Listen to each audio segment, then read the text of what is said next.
Welcome to the Higher Ed Geek Podcast, where we explore the impact of EdTech on the student experience with engaging, fun, and relevant conversations that honor the wide range of work happening all across the higher ed ecosystem. I'm your host, Dustin Ramsdell. I've been working in and around higher ed for the past decade, focused on student support and digital experience. Join me every week for discussions with some of the best minds in education technology who will be bringing you their perspectives on how digital transformation is reshaping the way we recruit, engage, and graduate learners. You'll hear firsthand accounts of how institutional leaders are developing their strategy, as well as get deeper on the stories of how these EdTech tools are being built to foster better student outcomes. With that, let's get to today's episode. Hello, everyone, and welcome back to another bonus episode of the Higher Ed Geek Podcast, live here at Illumia Momentum in Nashville. We are doing this one right after lunch. I was able to eat something before kind of a few interviews that we're doing here in the afternoon of day two.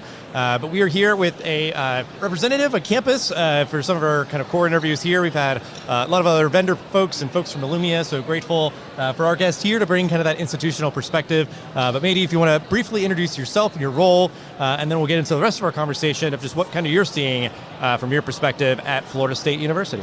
I worked with Florida State for the last 5 years.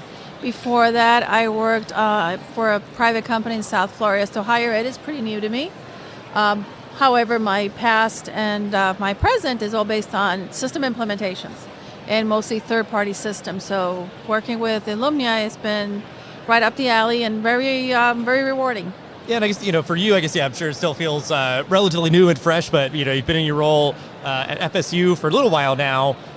Just curious always with that sort of perspective. It's been kind of a turbulent, tumultuous, kind of, change-ridden few years, certainly kind of over, your tenure and everything. If you just want to capture, what changes, implementations and things that have occurred over your time at FSU. Sure. So yeah, it's been a lot of changes, and I think for everybody it's been a lot of changes coming out of COVID.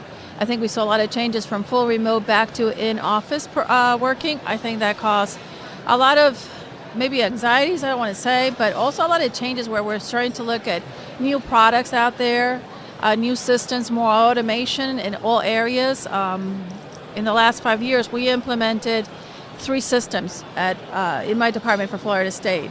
So we have seen change. We're seeing more connectivity, more looking into the future for AI, more automation and efficiencies. And as far as the campus goes, having the students back on campus all the time has definitely, they come back full force. They're there. And it's very nice. It's an awesome feeling. Yeah, you can never beat that sort of energy, yes. Vibrancy of the campus. Yes. It's a special yes. thing. It's a very warm campus, and just having them walk around and that experience that they're having is amazing. Yeah, and I know just kind of around, financial services kind of broadly, it is that idea of that is sort of one of those, they have committed, they're ready to go, and, making sure that is not a point, where they're hitting a wall or hitting friction Right. and those sort of things. So I'm curious, though, because we haven't really brought in, there's definitely a lot around, regulatory changes and things recently. We haven't really, talked through that a bit. So I'm just curious, how, you and your team have navigated regulatory changes during your time at the institution. Just any kind of anecdotes or kind of dispatches from that journey. Well, being part of Florida, they're usually a step ahead, especially federal regulations. If there's a regulation coming out, Florida is the first one to say, yes, we're doing this and we're doing it yesterday. So we have to be very compliant. We're a state university, so we're very conscientious, make sure we're compliant. We try to make sure that, not only the services we provide, but the people using the system maintain all the, whether they're legislative or organizational compliance that we need to keep, but we do see them. We have one coming up that's going to be ADA related that I think should affect everybody out there. But we were trying to keep our eye out for anything that it needs quick attention, and how do we address it, and how will our partners react. When you work with third-party systems, it's a little different. You're dependent on somebody else reacting with you, and making sure that you provide the proper documentation to show that you are compliant. Yeah, and I think it is, I guess, interesting dynamic there of what you're mentioning around, Florida, and even because I do think for me, just an anecdotal reflection is with traveling and stuff, so it's sort of top of mind of they're real ID. One, they were delaying it perpetually and whatever else, but I think, that idea of certain states, just culturally, if they tend to be wanting to kind of get ahead of a deadline or something, and others where it's like, oh, well, we'll get to it when we get to it, or, for whatever reason. I think that was part of it, maybe, of like they had to keep delaying it because certain states were just like, we haven't gotten to it, whatever. But that idea of like culturally knowing that, certain things are, coming down the pipeline and working ahead on those versus like, because I think it's that idea of sometimes when changes happen, it's like, oh, we'll deal with that when it comes, so like that being kind of an interesting dynamic, and you would hope, I guess, more leadership working in that way to give teams as much time as they could, right. Could have to, navigate all these regulatory changes, whether, it's coming from the right. state or, federal government. And we do have different parts of the at the school that attend all these other meetings, and they're constant talking to other colleagues and sharing information, and again, trying to stay ahead of all these requirements and how they will be handled, and making sure we're doing this uniformly and speedily, to make sure we meet the requirements. Yeah, and I guess, whatever that kind of started, I guess, recognizing that's, time well spent for that, Yes. to kind of invest in that. But so I think that's a good little kind of anecdote to hopefully kind of put that little, germ in people's brains of just right. like, maybe we could do a little bit more of that at our campus. But I'm curious, just from your perspective, this is a question I ask a lot, in these sort of spaces where there's like, really, a clear focus on preventing fraud and around security and compliance and all these sort of things. Like, but I think there's kind of the notion in my mind of like, you always have to strive to try to balance security with convenience. Like, you can make right. something super secure and you have to go through like 50 locked doors and whatever before you can even just like try to start to do something. So from your perspective, how are ways that like you and your team have aimed to balance security with convenience? That's a really good question. It's hard. It's a hard balance to keep because you want to make it easier, especially for students or parents, to navigate when it comes to the payment processing. How are they going to make these payments that it's not overly complicated yet safe for them and safe for the university? So one of the ways, and I think a lot of schools are using, we enforce single sign-on, multi-factor authentication, and we have a lot of invested technology at FSU to make sure that it's secure, that we keep those doors locked and they're monitored to make sure that no bad actors try to compromise the accounts. However, things do happen, and they happen when you least expect it. So two things can happen. One is educate the students, educate the parents to be vigilant. And it's not only just like technology, but safety. At FSU, if you walk through the campus, you'll see the blue lights everywhere where you're at, and when you leave your children, you want to know that they're safe. So when it comes to the payment side, our team kind of monitors the back end. We're looking for patterns wherever we can to see, hey, is something weird going on? Did we see something repetitious? Do we see some... It's a feel. It's not like you have a specific science, but there's not an IP address you can look for necessarily. But you look for things that just look out of the norm. And then if it does look at the norm, is sometimes you go down that rabbit hole and it turns out to be it's fine. There's not an issue. But there are times you go down that rabbit hole and you find, oh, this is not right. Right. And that's when you start to stop those and you try to get ahead of it. We put some checks and balances in place to minimize how often that happens. Reconciliations, I can't say enough. When it comes to financials, you have to reconcile because you have to see that everything is getting where it needs to be. I think if I were to say one thing, though, is looking for patterns of things just happening that should not be. I think, the sort of like trust but verify kind of mentality. Yes, and then yes. Even I think it is an interesting aspect of like kind of getting above that sort of like, balance of like security, convenience, whatever, the like education piece, and even just sometimes like it's part of like what I was taking away, that idea of like a blue light system, whatever, the optics or something, an idea of like a reassurance or sort of things like that I think gives people sort of peace, I guess, with the sense of like feeling secure.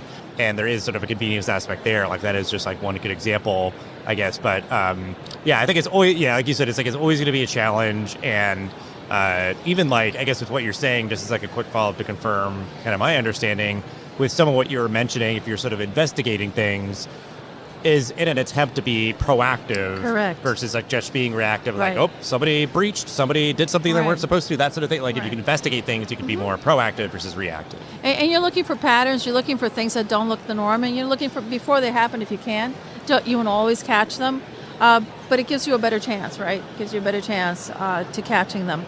And I guess, on that point, like, has fraud in the higher ed context changed in recent years from your point of view? Because I think there's been people that we've talked to that identify like certainly AI has not made it any easier. Right. Maybe like it's kind of the idea of like the idea of sometimes like you create sort of more security and people just figure out ways to get around it or whatever. So like AI is maybe another dynamic kind of in that regard.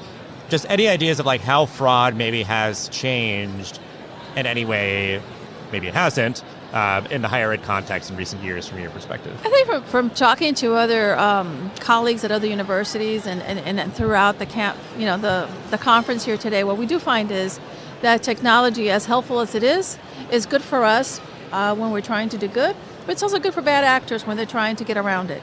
So AI is definitely a tool that they're using to infiltrate your systems. The other thing we see is no longer is it that, somebody's giving you a fake check that they actually have to hand you a physical check. Now we're talking people that could be in another country a lot of times, not even in this country, because that's what the internet and that's what all these digital services have provided, online courses and things like that. It opens up a world to people that can be hundreds of miles away, thousands of miles away, and it just opens it up. It's a new ball game. It's not what we used to seeing where you have to be physically or it was more localized, I would say.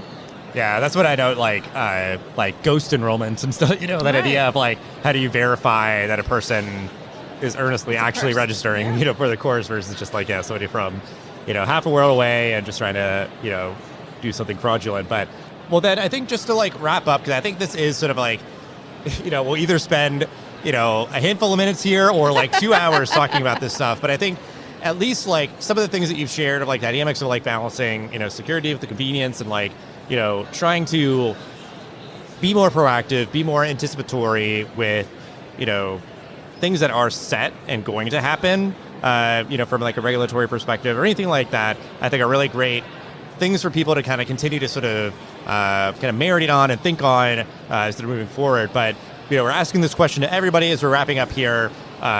Advice that you would give to other higher ed leaders navigating this moment? I would say stay vigilant. Look forward to the next thing out there because it's coming. And everybody says, oh, it's going to be a while before this is ready. Usually if it's something new technology is coming out, somebody going to use it negatively is ahead of you because they take more chances. They try it out before you can figure a way of stopping it. So being well-informed, talking to colleagues, other universities, sharing your stories, sharing this information. A sense of community among higher ed is important, I think, because what happens to one of us most likely might happen to someone else. And the ability to share, say, hey, this came through, maybe have our own internal database of say, hey, we had this happen. If you identify anything, bank accounts, things like that, are fraudulent, it'd be great to have a wealth of information that's centralized just to catch the fraudsters, to be able to be ahead of it.